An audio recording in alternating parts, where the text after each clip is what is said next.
From the window of his second-floor bedroom, Mike Gallagher watched as his wife stood at the entrance of the house, passionately embracing Jake Williams, the same man who called himself his closest friend. They had just returned from a few hours spent together in the city center, and this was their 5th date. Watching closely, Mike couldn't help but overhear their conversation, which revealed a sinister plan for his further humiliation. It was shocking that his supposed friend had explicitly hinted at a desire to spend a whole week with Christ, Mike's wife. But after a moment's thought, she sadly shook her head in refusal. "Not for a whole week, Jake." "Not yet," she said regretfully. "Maybe only for the weekend, but on one condition," she added. Jake curiously asked, "What is the condition?" Without hesitation, she immediately expressed her idea, excitement in her voice. "You have to make Mike pay for our date." Jake burst out laughing. "That sounds absurd," he scoffed. "You know I'm much richer than him. I can easily cover all expenses." Annoyed, she interrupted him insistently, emphasizing, No, you don't understand. The main thing." Eagerly, Jake asked, "And what's crucial about that?" Jake raised an eyebrow, looking at her curiously. "Mike's humiliation," she said. "Come on, honey, admit that you get pleasure from humiliating him, don't you? To mock him, making him feel completely insignificant every time." Jake leaned back, straining his body. "You know he's my closest friend, and I want to tell you, I don't approve of that." He rolled his eyes, which his mistress mirrored, "but I know that you get the same pleasure from playing with him and subjecting him to humiliation almost as much as I do, and it turns me on more and more." Her desire was so strong that she could hardly restrain herself. Her wave of desire was felt in the way she fidgeted in her seat. "Listen, Christ," he pleaded, his voice full of urgent pleading, "let's get this show over with and run away together. Let's leave this fool to his fate. I want to be with you for the rest of my days." She couldn't help but grin. "That's the thing, my dear," she finally replied in a teasing tone. "If I can convince him to pay all the bills for our passionate weekend, when we will have fun without restrictions, then I may consider your offer. How do you like it, my dear stallion?" Jake let out a sigh with a hint of annoyance, but his lips curled into a smirk. "I have a feeling that this weekend will be full of adventures," he whispered in her ear, pulling her to him and hugging her before preparing to leave. "I'll get back to you soon, but don't make me wait too long. I'm already craving release. My desire is growing inside me." She watched Jake drive away, waved goodbye to him, and headed to the house where she lived with her husband, Mike. As soon as she entered the house, she wasted no time, threw off her clothes, and resolutely climbed the stairs. When Chris entered the bedroom, she met Mike's eyes. He was sitting on the bed with a mischievous grin. She took off her blouse, letting it fall to the floor, and began to unbutton her skirt, allowing it to gracefully fall to her feet. As a married woman who often went on dates with Jake, Chris had a habit of going without underwear, bras and panties. Now completely naked, she headed to the bathroom, leaving the door ajar, and began to carefully examine her reflection in the mirror.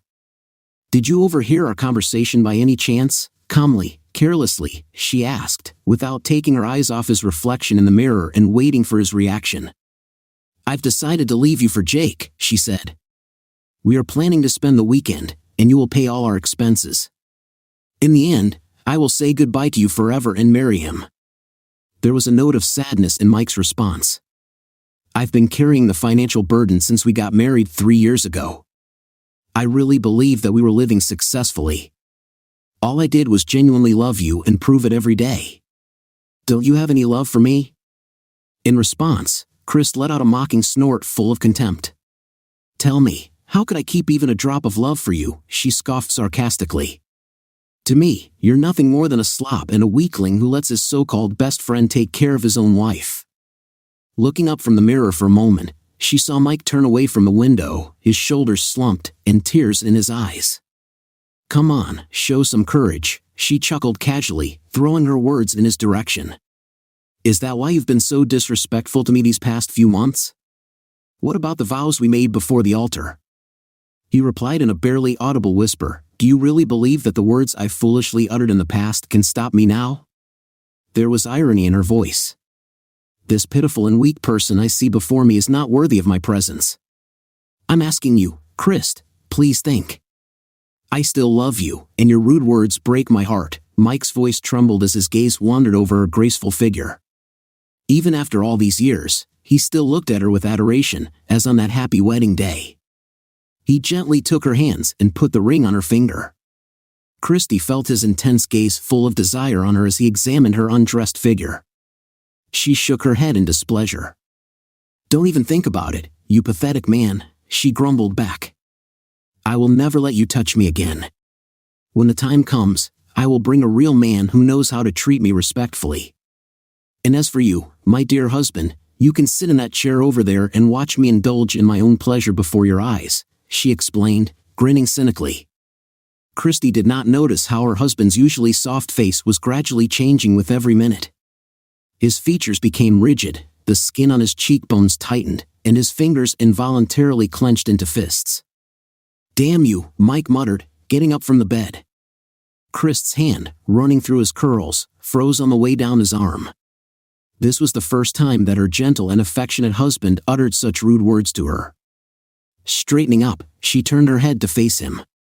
When he left the room and went down the stairs, Christy watched him go, curiosity mixed with a slight concern. She threw the comb into the sink and quickly went downstairs. She saw Mike stretch out his hand towards the front door. A question appeared on her lips. "Where are you going?" "To the pub to drown grief and complain to the bartender about the worthlessness of our existence?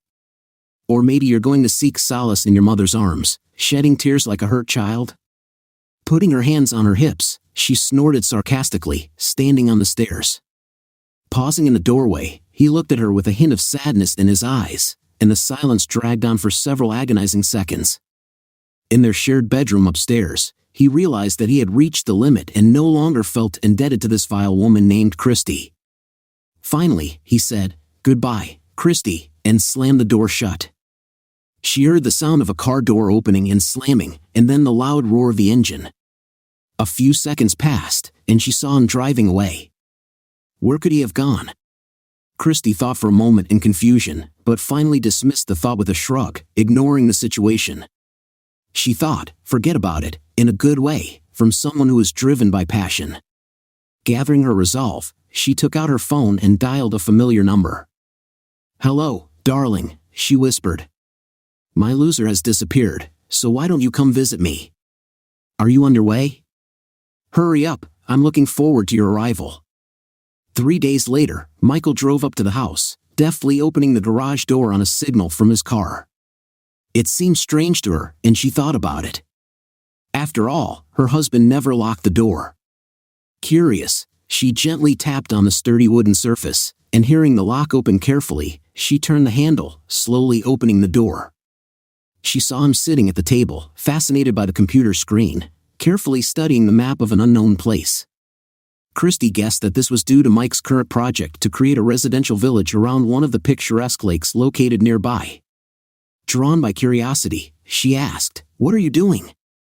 Abruptly raising his heavy gaze at her, he asked, "What do you want?" She instantly flinched, and her self-confidence evaporated. It was the first time he had been so strict with her. But she couldn't ignore the fact that she hadn't treated him with proper respect lately. "I was worried," she admitted, gathering her strength to calm the sudden dryness in her throat. "You left 3 days ago, and I haven't received any messages from you. I tried to contact you on my cell phone, but you never answered." "Do you really think you were worried about me?" he mocked, sarcasm in his tone. Christy hesitated, doubting if the man in front of her was really her husband, Mike. He looked like Mike, he spoke like Mike, but there was some kind of incomprehensible change in him, as if he had somehow reincarnated. "Maybe I went too far," she tried to stroke his cheek, but he deftly evaded her touch. "Aren't you going to kiss your wife?" "What is it?" she asked bitterly. 3 whole days had passed since their last meeting. He stared at her intently, as if he were looking at a disgusting insect under a microscope. After a moment, he shook his head disapprovingly. "No," he said, turning his attention to his computer screen. "Please close the door behind you when you leave." Christy was completely at a loss. Previously, her husband had never denied her affection, always used every opportunity for a kiss. But now, the man sitting in front of her looked indifferent and somehow detached. Startled, she anxiously closed the door to his office. In a hurry, she headed to the master bedroom, driven by the need to get a phone. Having dialed the number she knew by heart, she anxiously waited for an answer. After the first rings, a man's voice rang in the receiver. "Jake, he's back," Christy said, concern in her voice. "But something is wrong. It's as if he's turned into a completely different person. He didn't even bother to kiss me when he came into the house." Trying to calm her down, Jake gently answered the phone. "Don't worry so much, dear. Most likely, he just realized that you are going to leave him and feels completely unable to prevent it. I'll come over tonight, and we'll do all the necessary things together. Let me talk to him briefly, and I'll sort out the situation." Christy replied with uncertainty, "Okay, I hope you're right, and that everything will be fine. See you tonight, my dear. I send you kisses and love." Michael heard part of her conversation, and a smile appeared on his face as he returned to his computer. In the late afternoon, Jake drove up to Mike's house and parked the car at the entrance. Christy opened the door, inviting him in. Passionately embracing his neck, she began to cover him with hot kisses. When they broke away from each other for a moment, Jake asked, "Where is he?" Christy gestured to the office door and answered, "He's been there all day." Deciding to talk in private, the lover went to the door of the office and asked, "Let me talk to you alone." "It won't take long." He knocked gently on the door but immediately realized that it was firmly locked. Unable to stand it, he called out, "Mike, it's me, Jake, your dear friend. Could we spare a few minutes to talk?" The door remained locked, and he froze in anticipation. Jake entered the room with a warm smile, ready to meet the owner of the house. But after taking a few steps forward, he stopped abruptly, noticing that the owner of the house was sitting at the table, leaning back in his chair, and not taking his gaze off Jake. The smile faded from Jake's face, and he slowly lowered the outstretched hand that was waiting to shake the host's hand. Michael imperiously told Jake to close the door and sit down on an empty chair. Jake slammed the heavy door with a bang and sat down in his seat, and Michael slowly poured himself a drink. "Don't you want to offer your buddy a drink?" Jake asked as Mike screwed the cork on the scotch bottle and put it back in place. Michael stared straight at Jake, seemingly staring into space. "A friend? Are you really my friend?" Michael asked. Jake looked away, puzzled. "Damn it, Christy was right. You're no longer used to dealing with weak and submissive beta males," Michael said. "Of course, Jake, I've been your closest friend for many years, remember?" A mischievous grin appeared on Michael's face. "Best friend, huh," he thought, savoring the words that came out of his mouth. "Tell me, my dear best friend, what kind of friend is this who steals his wife from his faithful comrade?" Jake started to apologize, but before he could finish the sentence, Michael interrupted him. "Are you looking forward to getting Christ?" he asked. Jake nodded in the affirmative. "And how much do you want her? Simply put, what price do you set for her?" Michael asked. Jake looked puzzled and replied, "What do you mean, Mike? I'm not sure I understand." Michael grinned and replied, "Don't play dumb, Jake. You're good at business, that's why you've made a fortune. You know that you have to pay for every transaction. I ask you again, what does Christ mean to you?" Uncertainly and perplexed, Jake muttered, "I don't know." "It looks like you have something that might be of value to me, don't you?" Michael said with a sly grin. "You have, buddy. I have to say that I really like your new Bentley. How much did this handsome man cost?" Jake, trying to hide a note of pride, replied, "I paid more than $500,000 for it, and it was an individual order." "So, I understand correctly that the entire amount for the car has already been paid? Does she belong entirely to you?" Michael clarified. "Of course," Jake replied. "Well, it seems like an honest way to start our agreement," Michael replied with a smile. He swirled the glass in his hand, watching the liquid sparkling in the light. Raising his glass, he saluted Jake and took a sip. Jake's voice suddenly sounded incredulous. "Wait, what do you think? I'll give up my Bentley in exchange for Christ." Michael suppressed a thin smile. "And 25% of your capital," he added dispassionately. Jake's eyes widened in shock. "That's over $50 million, he exclaimed breathlessly. He couldn't believe what he was hearing. "Are you completely crazy?" Michael looked at his computer screen, and an expression of confidence appeared on his face. "According to my data, the amount is about $53,000 more," he said, emphasizing the exact figure. "And believe me, I'm not joking. I'm being completely serious." Jake jumped up from his seat in excitement, unable to contain his nervous energy. He paced restlessly from one corner to another, muttering incomprehensible words to himself. Every now and then, he cast contemptuous glances at Michael, who was sitting at his desk, absorbed in his own affairs and seemed not to notice the plight of his friend. After a while, Jake stopped his frantic movements and sank into a chair, fixing his intense gaze on Michael with a tense expression on his face. He finally broke the silence. "So, you're asking for my car and a 25% stake in the capital?" Jake asked. "And this is all in exchange for Christ?" Christ's intuition turned out to be correct. This person is not as easy to manipulate as those with whom Jake is used to dealing. Jake couldn't help but doubt the wisdom of his actions. After all, he had already taken possession of Michael's wife. Michael's grin widened as he opened the document on his computer and began to print it out. The printer made a short beep, after which Michael handed the printed sheet to Jake. At the same time, Michael couldn't help but think about the possible consequences when Jake's board of directors and shareholders find out about the contents of this document. "Do you really believe that you will retain your wealth and influence after this scandalous document becomes public?" "I doubt it very much," Michael said, pouring himself another glass of whiskey. Jake grimaced after reading the letter, which told about their affair, as well as how he and Chris participated in Mike's mental anguish and humiliation. "This is nothing but blackmail," Jake muttered. "Feel free to think whatever you want, but my offer remains valid until tomorrow afternoon," Michael said. "After the clock strikes noon, the price will rise to 50%, and I will demand a controlling stake in your company if you want Chris. That's the deal I'm offering." Jake violently objected, expressing his anger by raising his hands. "This is outright robbery," he shouted. "You won't get away with it," he added firmly. Michael, having considered the situation, took a thoughtful sip of the drink and replied, "Maybe it will succeed, and maybe it won't." He shrugged his shoulders indifferently and said, "I understand that you want her, although I can't understand why.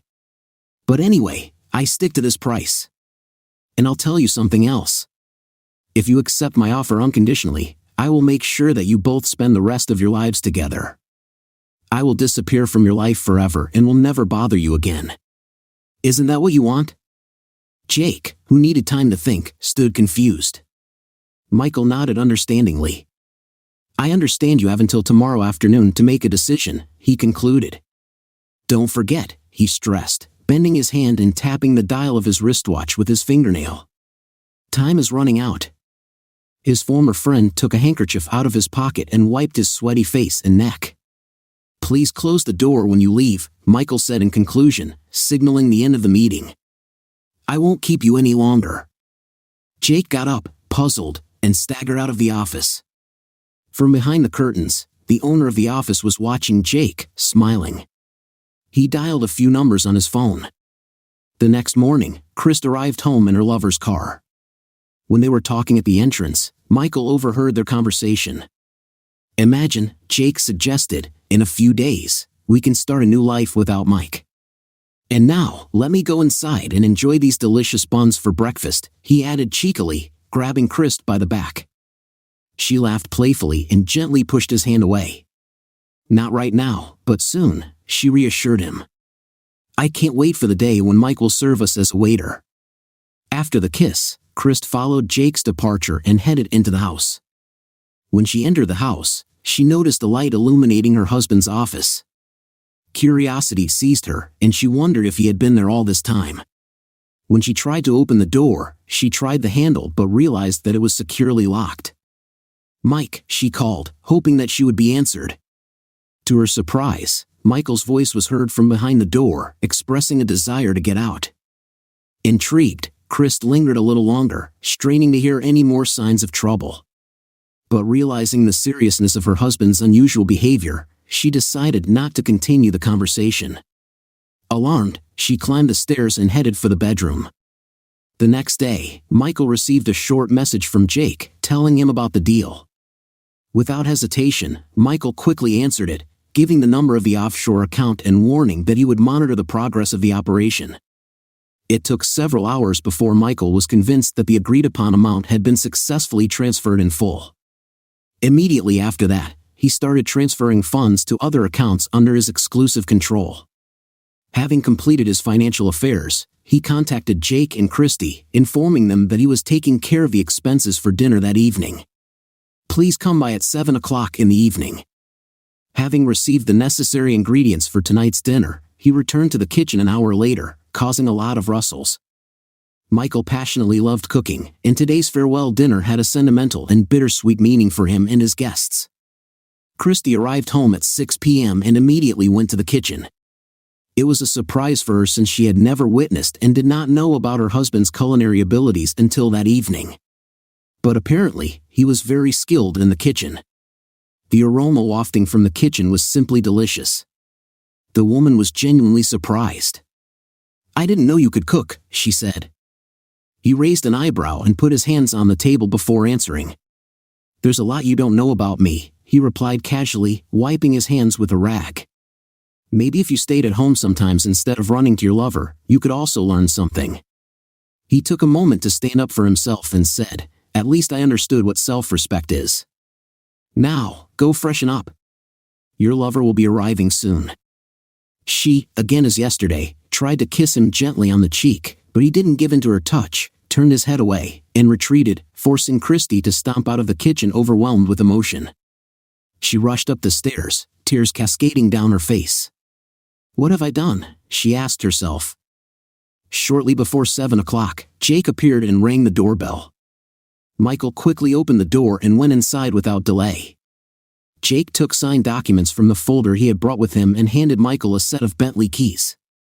"Business takes priority, right?" Michael grinned, appreciating Jake's determination. "As I assured you," Jake replied, his voice slightly hoarse, "my mouth is dry after all this. Can I have something to drink?" Michael thanked Jake for his honesty. "I will definitely bring you and Christy an amazing champagne so that you can celebrate this event," he said and put the keys in his pocket, anticipating the joy of driving a new Bentley. Christy descended the stairs radiating freshness and captivating beauty, dressed in an elegant black dress that emphasized her figure and left nothing to be desired. Michael's observant eyes drew attention to her bare fingers devoid of rings. When she gracefully approached the dining table, Michael pulled out a chair for her, subtly warning her about it. Although she smiled warmly at him when he sat her down at the table, he did not reciprocate her. Jake, on the other hand, sat down with an infectious grin and looked like a Cheshire cat. "My dear, you look just amazing," he complimented, gently kissing her hand and looking at her with adoration. "I noticed that you finally decided to take off your rings. This is a serious step," he said with a smile. When Michael came over with 2 glasses of champagne and put them on the table, her smile grew even wider. A few moments later, he reappeared from the kitchen, carefully holding a large dish in his hands. When he lifted the lid, a tempting cloud of steam escaped from it, filling the room with the appetizing aroma of Michael's homemade wine. "It smells amazing, Mike," Jake admitted, unwrapping the napkin and placing it on his lap. "Perhaps you have forgotten about your true purpose in life." Michael paused, putting 2 portions on separate plates. Christy reached for the cutlery but stopped when she met his gaze. "Aren't you going to join us?" she asked. Michael shook his head, pouring champagne into elegant glasses. "No," he replied, "this dinner is just for the 2 of you. I don't want to stop you from enjoying your food and each other." Michael stepped aside, watching the lovers enjoying sips of champagne, raising their glasses as a sign of celebration and anticipation of a happy future. They were so immersed in their world that they did not notice his presence at all. Unaware of this, a mischievous smile graced his face as he quietly retired to his office, settling into his chair. He glanced at his watch, realizing that the moment he was waiting for was imminent. And as expected, soon he heard 2 heavy blows and the clink of a fallen fork. After leaving the office, he cast a curious glance into the dining room, where he saw Christy and Jake lounging on chairs. Jake was sitting at the table, his face pale and buried under an untouched plate of lasagna. His left arm dangled limply, almost reaching the floor. Christy, on the contrary, was sitting on a chair, her dress defiantly pulled up to her hips, exposing the seductive garters of stockings. Her head hung low on her chest, and under her hand, accidentally lying on the armrest of the chair, there were shards of glass on the floor. He was overcome with satisfaction, and he thought it's unlikely they'll wake up soon.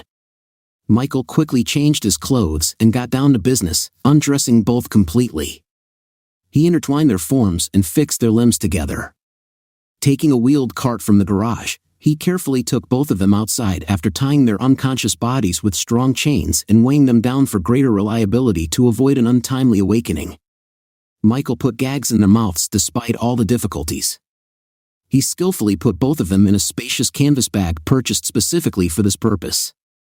With the help of a trolley and a portable lift, Michael carried the bag of lovers into the trunk of the Bentley, securing it securely. He closed and locked the lid as the sky rapidly darkened, countless stars sparkling above. He got into the car and drove out of town. A few hours later, he arrived at his destination where he heard commotion and faint sounds of anxiety. Carefully untying the ties, he opened the neck of the moving bag. Two confused heads poked out of it, their eyes darting in panic in the surrounding darkness. Leaning over them, Michael observed their disoriented state.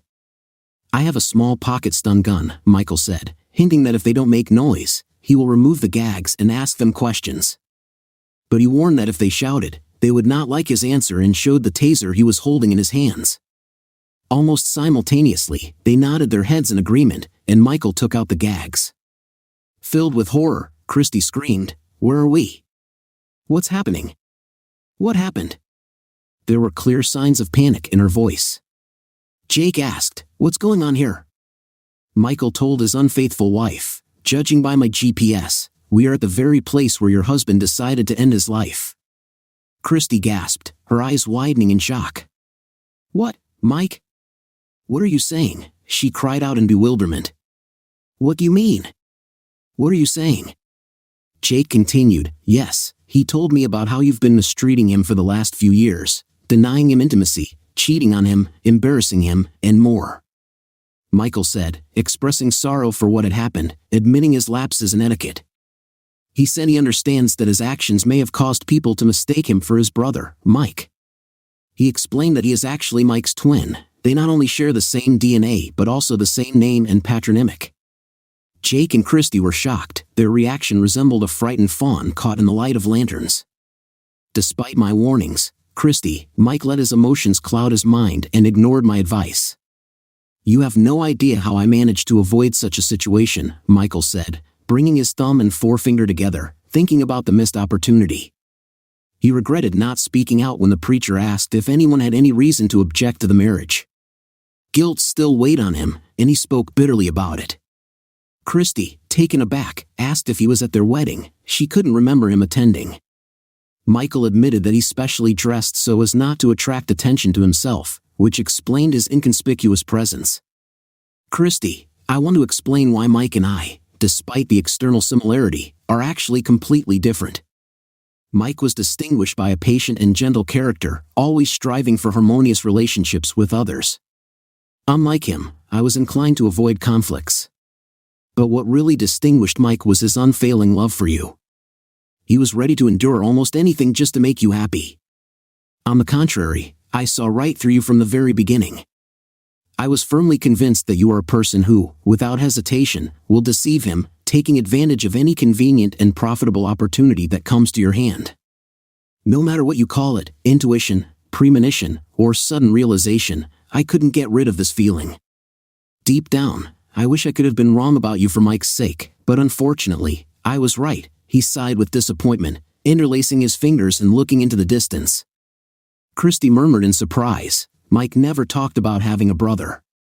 "Yes, because I tried to persuade him not to do it," Michael replied. Michael grinned and said, "You know, technically, I don't exist. I would explain why, but this is one of those situations where it's better not to know." "But wait a second," he threw his head back and burst into genuine laughter. "It's so dark now that you probably can't even see what's around us anyway. Let me fill you in now. We're in the deepest part of the bottomless lake, in the very place where Mike put an end to all this nonsense a few days ago. He reached the limit, unable to bear the pain that you are causing him anymore, and chose the path of least resistance to get away from all this as soon as possible. I made desperate attempts to intervene, but his grief was immense and did not give him peace." Krist's tear-stained face told of her suffering. With a trembling voice, she turned to Mike and asked the question that haunted her: did he decide to self-harm? The gravity of the situation hit her like a ton of bricks, and she couldn't accept the thought that he was gone forever. Despair filled her words. "I never wanted him to die, God, please believe me." In response, Mike snorted contemptuously, accusing her of cheating. "You're just lying, stupid woman. You broke his heart when you confessed that you didn't love him." It was like pointing a loaded gun at him and pulling the trigger. As the tension grew, Michael's gaze shifted to Jake, who remained silent throughout the confrontation. Anger turned to him. He accused him of pretending to be a close friend all these years. Michael demanded an answer, his voice filled with contempt. "And you insidious jerk, have not answered my question.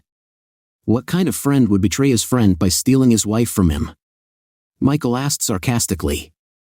"And you, what did you do? Are you silent, avoiding eye contact? Maybe you finally feel ashamed of your actions. It is obvious that you, a vile person, have never been a real friend to him. You manipulated him by taking advantage of his emotions, inflating your ego, and constantly humiliating him at every opportunity. But remember, you made a promise to me too, Michael. You swore that you and I would be together for the rest of our lives," Jake muttered, his voice hoarse with pain. With a furious look, he raised his head and let out a deafening roar aimed at the one who held him captive. "You tricked me! You tricked me!" Michael only grinned in response. "Indeed, I told you that the two of you will be inseparable for the rest of your days," he admitted, "but I didn't mention the sudden and drastic reduction in your life expectancy.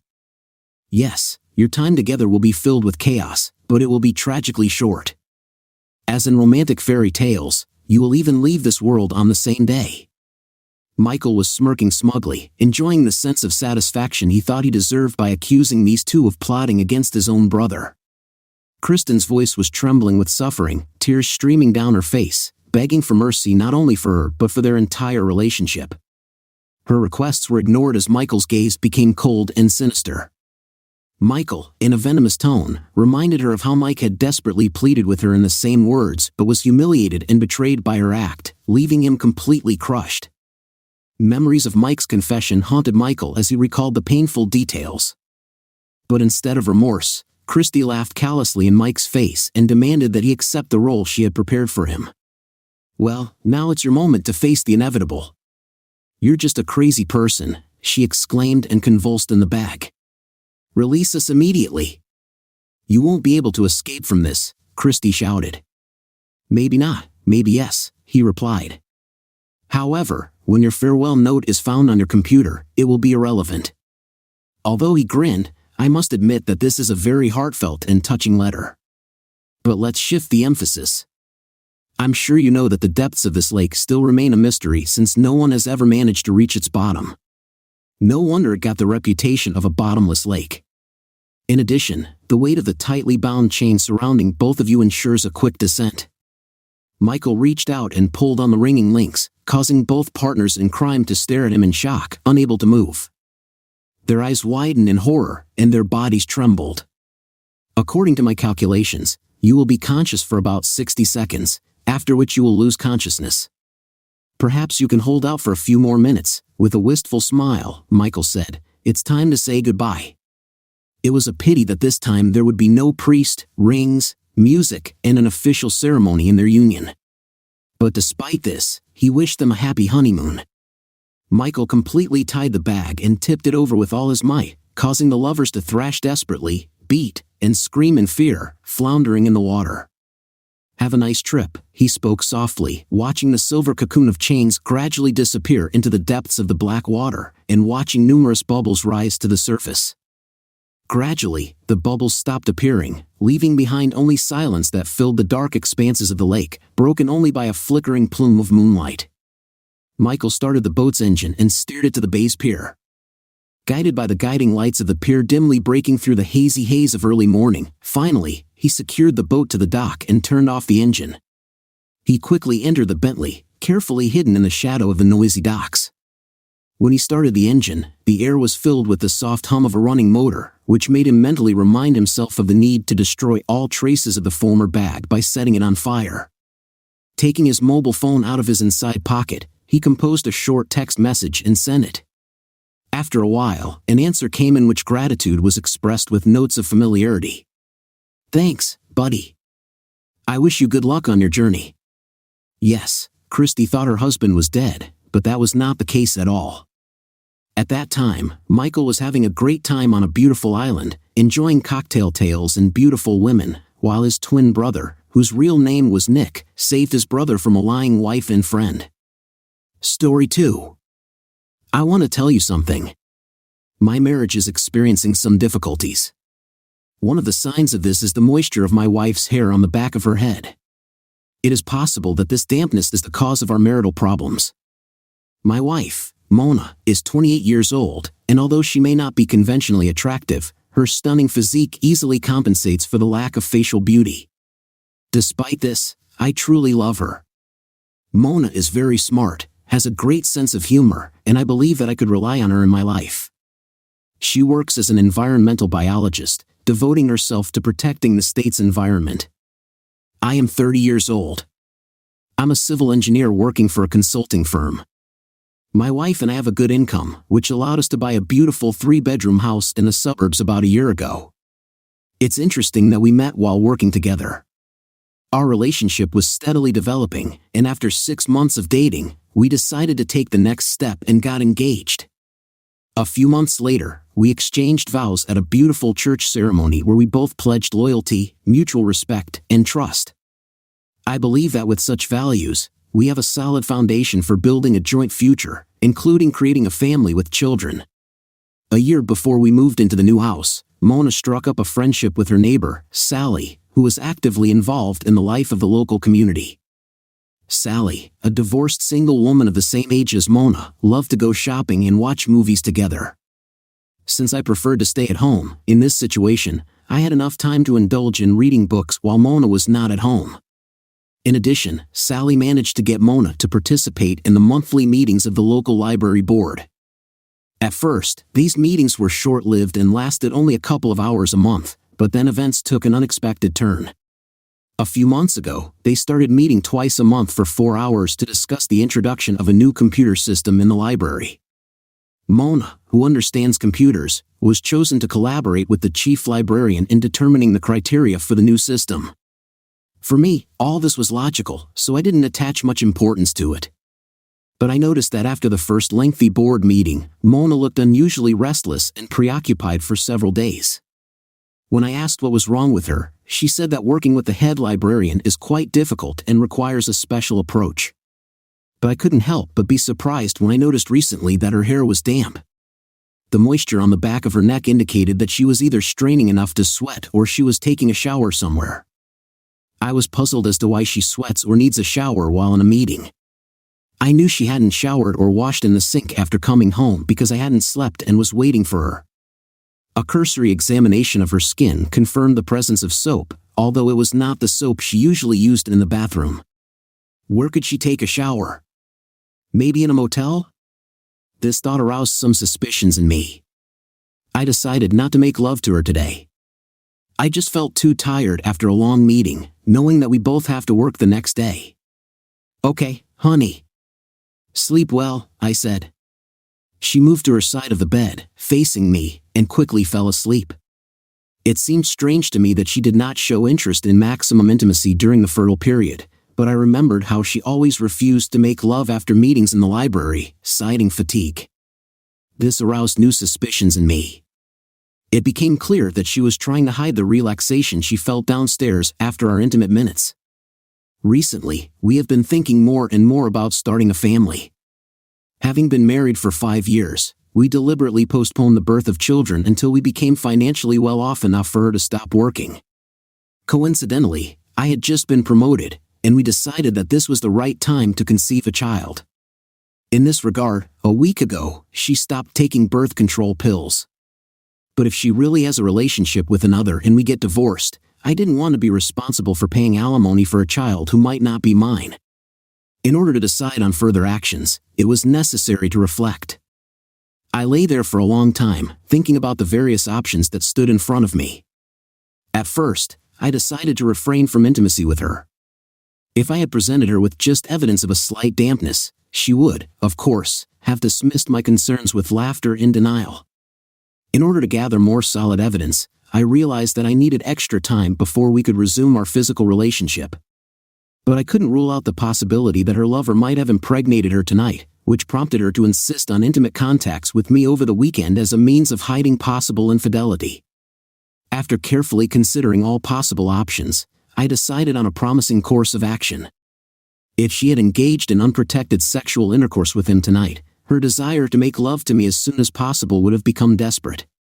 To make sure that her fertile period has passed, I would need to distance myself from her for at least a week or more. Staging a business trip seemed to me the most appropriate option for observing her reaction. Although my job rarely required business trips, when they happened, they usually lasted a week. It fit perfectly into any plan I developed. So, what other information did I need? Oh yes, who is her lover? How long have they been having an affair? Where do they usually meet? If they only coincided during library board meetings, it suggested that her lover was also a member of the board. Deciding to find out some questions, I quietly left the bed and went downstairs, bumping into her purse. It was a repository of valuable women's belongings, and it seemed to me that this was the most suitable place to start looking for clues. While checking credit cards, I came across one of them with Mona Spencer's maiden name. Surprisingly, it belonged to a bank with which we were not connected, and I was left wondering why she needed it. I thought that before our marriage, she threw away all her previous cards, but obviously one remained. I found a secret pocket and came across a card in it. When I took it out, I realized that it was the business card of Derek Matthews, the chief librarian of our local library. To my surprise, Derek turned out to be a man, which did not correspond to the impression I had formed. Curiosity got the better of me, and I studied the call log of her phone, which revealed a lot of conversations with Derek, indicating that there was a constant connection between them. Strangely, there were no messages, which allowed me to assume that they apparently used oral communication. After putting everything back in her purse, I checked our computer for messages. As a result, I came across an encrypted email file belonging to her, but my knowledge of security allowed me to bypass her protective measures and find a treasure trove of messages exchanged between them. These messages relate to the period when she began to attend secret meetings with him. Thanks to this, I found out that they met at the Red Roof Inn located near the interstate interchange and engaged in intimate activities in which she never participated with me. In correspondence, they even discussed me and his own wife, although their words were far from flattering. They confessed their love for both of us. When I delved into this matter, my fears increased, and I began to scrupulously copy all their letters into my personal archive. I decided to print out the documents later and went upstairs to one of the spare bedrooms where my clothes were stored in the closet. This allowed my wife to use the walk-in closet in the master bedroom for her stuff. Having packed a suitcase and a bag for clothes, I began to collect them for the upcoming business trip. When the clock struck 5:30 in the morning, I quickly changed into a traveling suit and entered our bedroom where Mona was still sleeping. Frightened by my presence, she sat up and looked doubtfully at my early awakening and elegant appearance. "Why are you up so early, Jim? And why are you already dressed?" Concerned, I replied, "Honey, I have to catch a plane. I'm sorry I didn't warn you last night, but my flight is scheduled for about 7 o'clock. Last night, I got a call from work and was informed that they urgently needed a person to conduct an operational survey of our projects located in another state." Anticipating a busy day, I reassured my wife that she did not need to wake up and cook breakfast for me. She looked at me, trying to make sense of my words, and finally asked how she could contact me if necessary. I said she could just contact me on her cell phone. After giving her a quick kiss goodbye, I grabbed my things and hurried down the stairs. Suddenly, there was a knock and the sound of hurried footsteps behind me.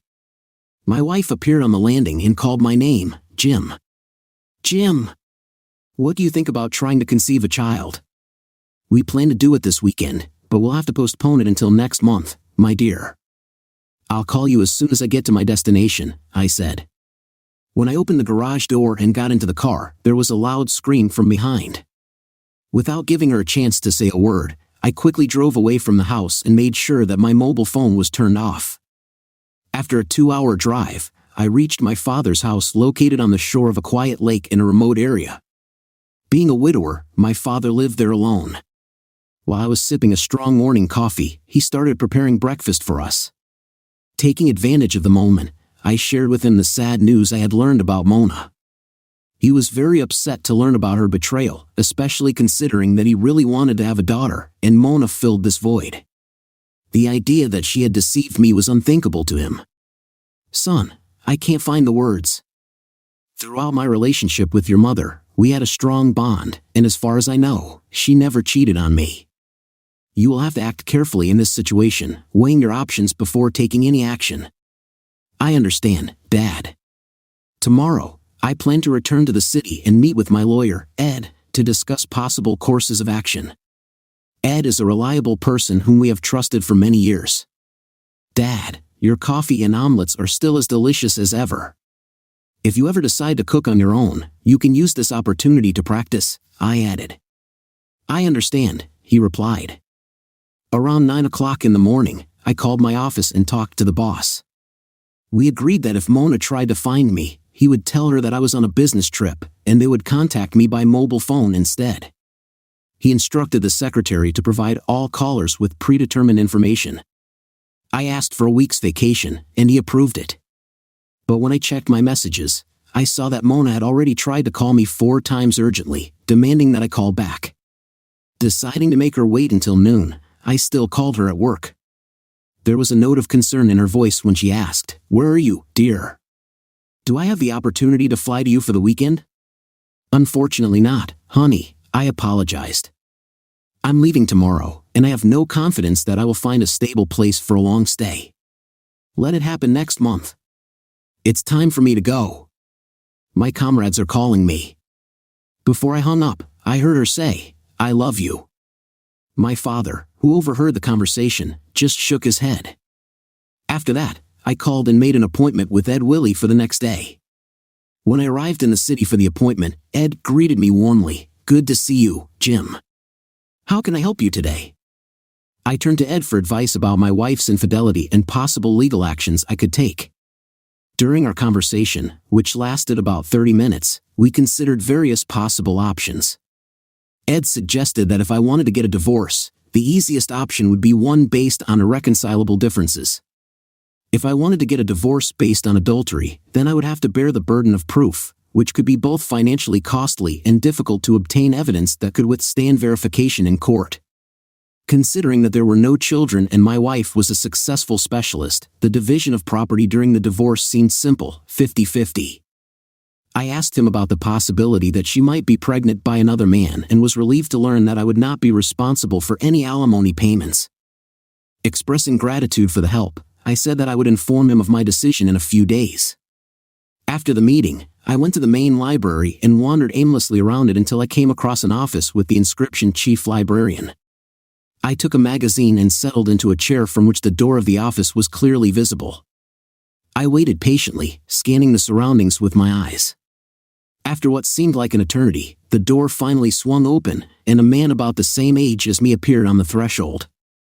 He didn't have a bright appearance, and I couldn't understand why my wife had jeopardized our marriage for the sake of an affair with him. Leaving this place, I focused on finding clues.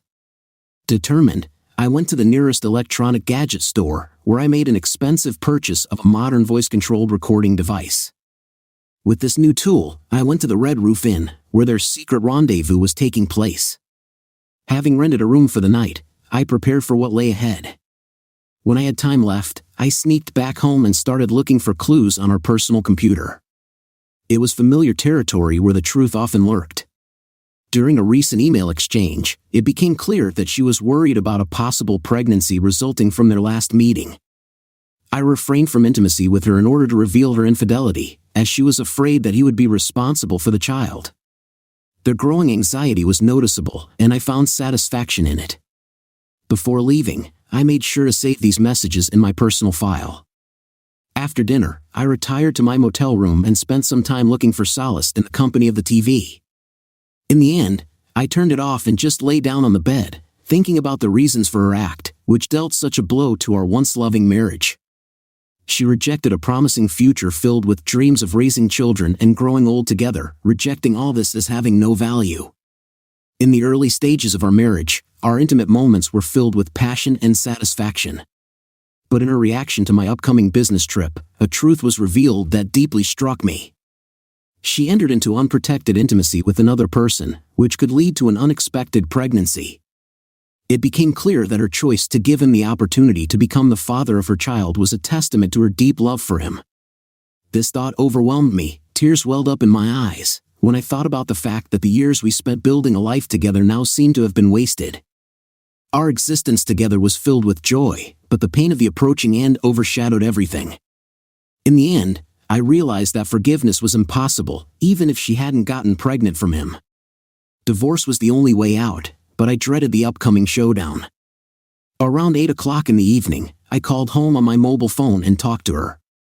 It was obvious from her voice that she was crying, and I asked about the cause of her distress. "You're not in a good mood, honey. Are you unwell?" I asked. Her answer was full of longing. "Oh, Jim, I so want you to come home," she said. I assured her, "Okay, I'll do my best to finish things as soon as possible and come back." "Hold on. Have you thought about talking to Sally? Maybe she can cheer you up." I had a feeling that Sally was somehow connected to my wife's infidelities, and I decided that I wouldn't lose anything if they got together. "All right, my love. Come home soon. I love you absolutely, honey. Goodbye," she said. I hope she understood that I didn't say I love you back. When I passed out at 11 p.m., I went to the motel office and saw that the young man was working alone. I felt relieved because the female clerk could not fulfill my request. During a casual conversation in private, I offered the young man the opportunity to earn $100. Knowing about his not very good income, I thought that such a monetary incentive would encourage him to help me get a list of cases when my wife and Derek met at this place. Showing willingness, he agreed to rummage through the archives of the motel. I told him my wife's maiden name and the approximate date of the beginning of their meetings. Given their intent to avoid suspicion, I assumed they would use her maiden name and the credit card I found in her purse.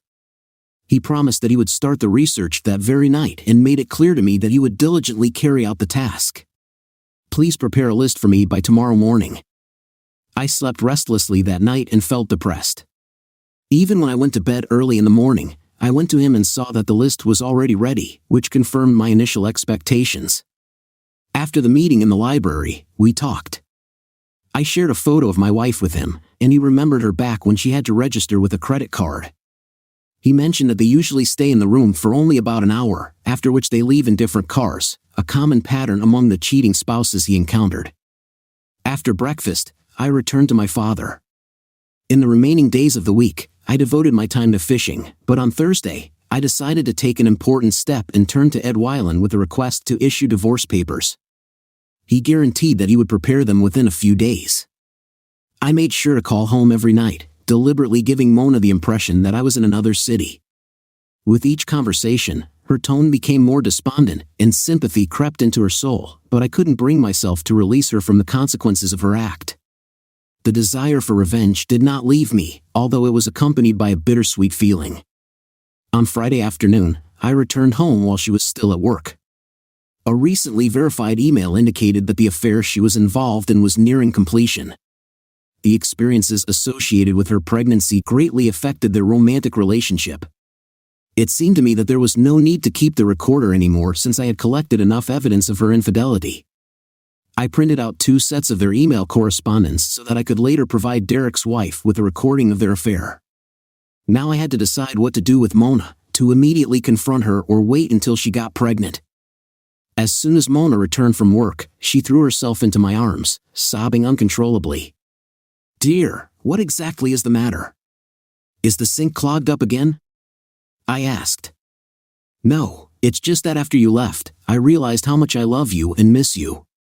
As soon as we finish eating, I want to make love to you," she said passionately. "If you're so passionate, maybe I should leave more often," I joked. No, I don't want you to leave me again," she replied. "Okay, my love, let's go out to eat and then come home to share our love."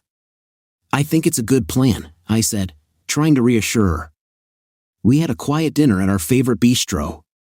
When we got home, we went upstairs. After climbing the stairs, she began to undress. When I reached our bedroom, she was already lying on the bed.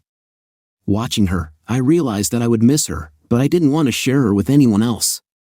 She was exclusively mine, but now everything had changed.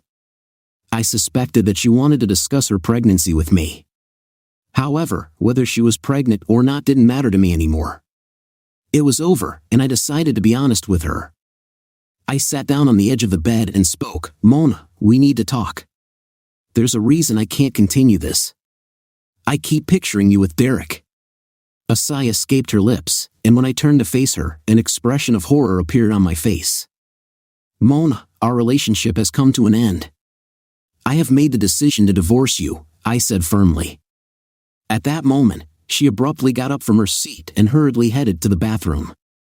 Meanwhile, I went downstairs, poured myself a drink, and waited patiently for her to join me downstairs. I was anticipating her desperate attempts to save what was left of our crumbling marriage, perhaps begging me to change my mind. Sitting in a dimly lit room, lit only by a weak light from the kitchen, I sipped my drink and thought about which direction to move on.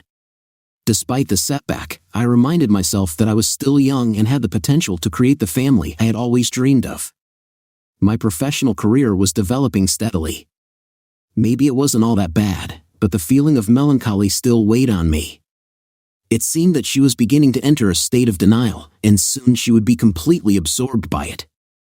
A few minutes later, I heard her coming down the stairs and watched as she entered the living room and sat down opposite me. I raised my hand and turned on the lamp. "Are you ready to talk? Maybe you can finally explain why you did that," I asked. She replied softly, "Yes, I really don't know why. The first time we did this, I promised myself that I wouldn't do it again. After our meetings, we began to meet for a drink, and as you know, a couple of glasses can ignite my passion. At first, it seemed tempting, and with each subsequent case, it became easier. Perhaps it was Sally's story about the thrill she experienced from the betrayal of her ex-husband that aroused my curiosity. I should have understood the consequences of infidelity when she told me that her infidelity was the reason for their divorce. But why did you decide to participate in this act for the first time? Was there something in our premarital conversations about honoring our obligations to each other, strengthening trust, and cherishing mutual respect that escaped your understanding? Was there something in our wedding vows concerning the forsaking of all others that you didn't understand or couldn't accept? If you couldn't understand or agree with it, why didn't you tell me about it? I have invested 5 years of my life in a relationship, but now I have to look for another spouse.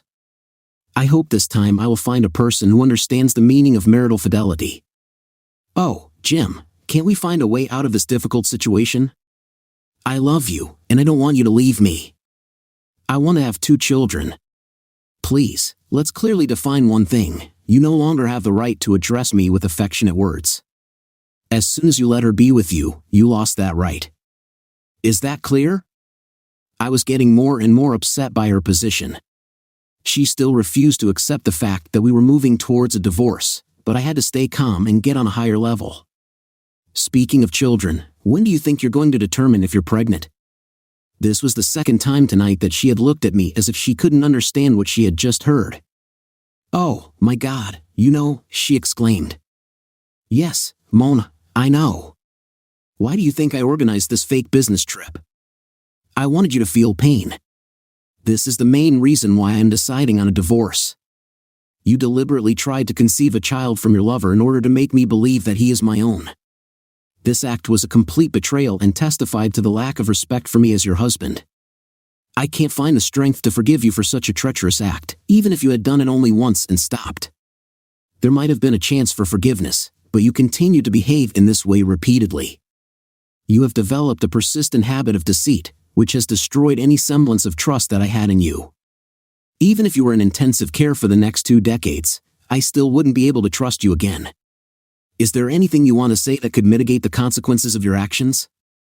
I asked, seeing tears rolling down her face. She replied with a mournful look, "No, I have nothing to say except that I am very sorry. Unfortunately, our relationship ended there.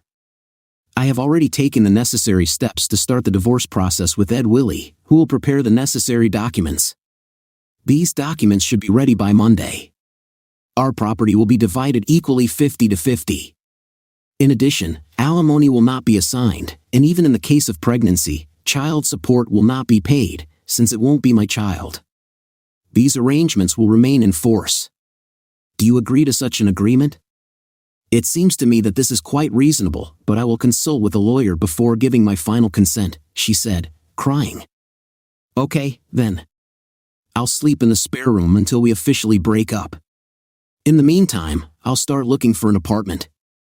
You can continue to live here and entertain your lovers when I'm gone. Derek and I broke up. I understood it from your letters. It's a pity you didn't end it sooner. Did you see that we were texting? Moreover, I decided to create duplicates of these records, which I intend to present to your lover's wife tomorrow. These documents indicate the specific dates and times of your meetings at the Red Roof Inn. I think seeing them, Derek's wife will find something to say to him. According to the motel records, you've met there 13 times. Besides, you used a credit card in your old name. Such disclosure casts doubt on the possibility of other meetings before Derek. It is very important that his wife knows about possible alimony obligations that may arise if you suddenly find yourself pregnant. It's up to you to decide whether or not to decide on this issue. I understand the desire not to involve him in this matter, given his existing parental responsibilities. I believe that he should not avoid the consequences of his actions, especially considering that he has children. I might consider filing an alienation of affection suit against him. Please, I ask you to reconsider this decision." She has already come to terms with the divorce, as the tears stopped and she began to think logically. Let's see how events will develop. Okay, tomorrow I'll go and explain everything to your parents and brother. I don't want you to have a false picture in which the blame will be placed solely on me. It is important that they understand what kind of person their daughter is dealing with. If you are pregnant, I will also find a way to inform your colleagues and our friends about the harm you have done to me. She started crying again in response. I got up and headed upstairs to go to bed to put an end to this situation. The next morning, I woke up early and left the house before she got up. I made sure to take copies of the letters and information about the motel with me. Considering that she had been crying almost all night, it could be assumed that she was completely exhausted. As for me, I decided to have breakfast at IHOP, realizing that in the future I would have to eat out often. I decided that it would be nice to get used to it slowly. Sipping coffee, I waited for 7:30 and then went to Mona's parents' house. Since they were early risers, I decided it wouldn't hurt to come early. Knocking on the kitchen door, I saw that they were having breakfast, and Mona's father, recognizing me, invited me in. When they entered, they gestured to an empty chair at the table, and Mona's mom kindly poured me a cup of coffee. "What brings you here so early, Jim?" "What is it?" she asked. "Do you want to have breakfast?" I refused, explaining that I had already gone to IHOP.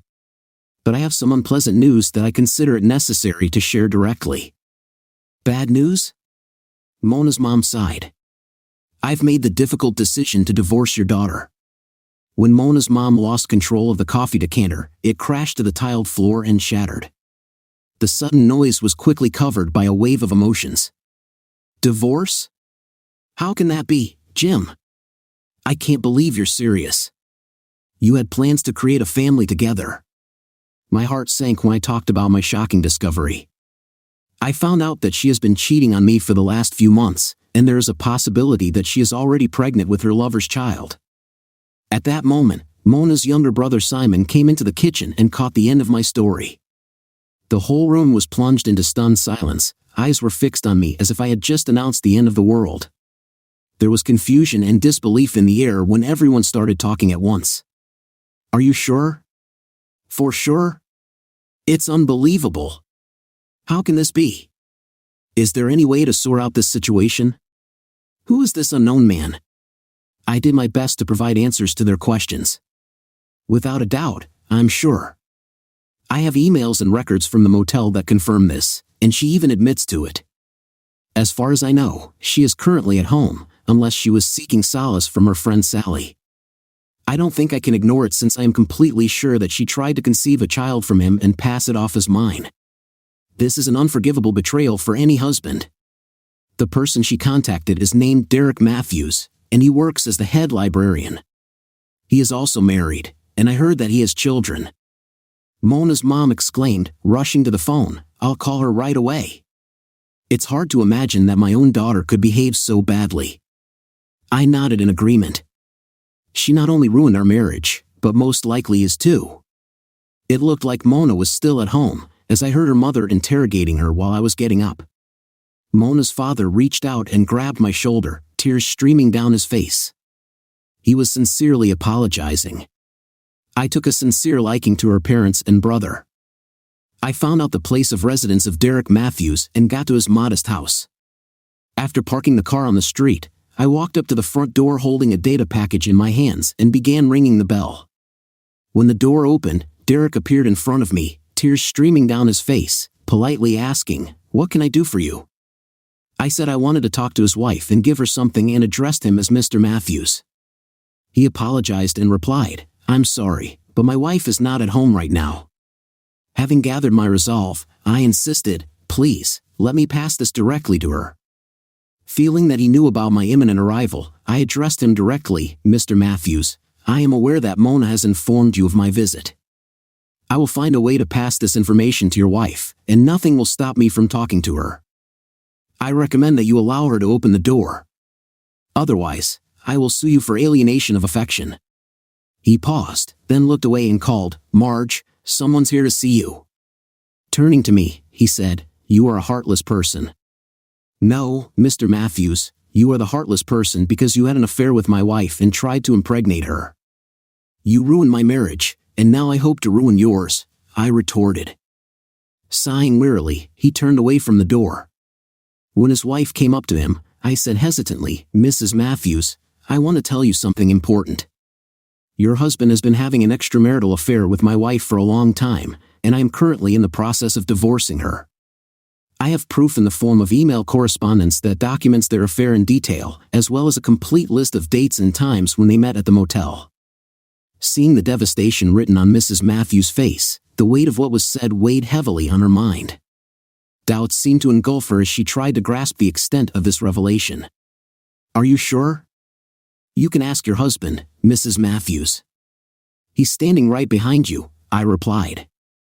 Mrs. Matthews met the eyes of her husband, who immediately succumbed to his overwhelming emotions and burst into uncontrollable sobs. "I apologize, Marge. I'm very sorry for what I did and the consequences they led to. I see the grief on your face, which only increases my own grief." I apologized to Mrs. Matthews as well, as we both found ourselves involved with people who turned out to be disappointing partners. I also offer my most sincere apologies to you and your children, as you deserve better than what this situation has imposed on you. It is with deep concern that I must inform you that there is a possibility that my wife is expecting a child from your husband. Until this is confirmed, we will refrain from any action, I said, handing her the package. I reassured her that she had the right to decide for herself what to do with it and quietly left. Seeing her great anxiety, I experienced a deep sense of sorrow. If only there was a way to protect her from the pain caused by this sad circumstance. Having done everything planned, I returned home. When I got home, I noticed that Mona's car wasn't there, but I wasn't worried about where she was. Not so long ago, I felt empty without her presence and confidence in her safety, but now indifference has taken hold of me. I changed my clothes and started mowing the grass. Over time, Mona found out about her pregnancy, choosing a path that goes against the wishes of the family, and decided to give birth to a child. As a result, she became estranged from her family. Our divorce was finalized in accordance with my original proposal, and I remained single and in search of a new life partner. Having experienced betrayal by a man whom I considered absolutely reliable, I was faced with a dilemma of how to choose a new person who can be trusted. In search of answers, I actively attend psychotherapy sessions and conduct research in the field of psychological morality. Although I'm not sure of its effectiveness, I do not lose hope of finding a guide to action. Interestingly, the opportunity for a small victory presented itself when I found out that Mona, my ex-wife, was engaged and had already found out the identity of her future spouse. Taking the opportunity, I told him about what I had to go through in my marriage with Mona. As a result, he refused the engagement, which brought me a sense of satisfaction.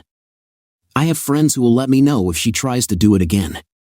Be that as it may, Matthews has not dissolved his marriage, although it seems that she exerts considerable control over him. It seems that having children can sideline the need for family breakdown. I am grateful that I found out the truth about Mona before we had our own children. I also found out that Mona gave birth to a child with Down syndrome and is very worried about it, especially since her engagement broke up. As far as I know, it is very difficult for her to cope with a child who is limited in development, and her family does not want to help her either financially or physically. And I hope that I will meet a woman whom I can trust and love as I once loved Mona.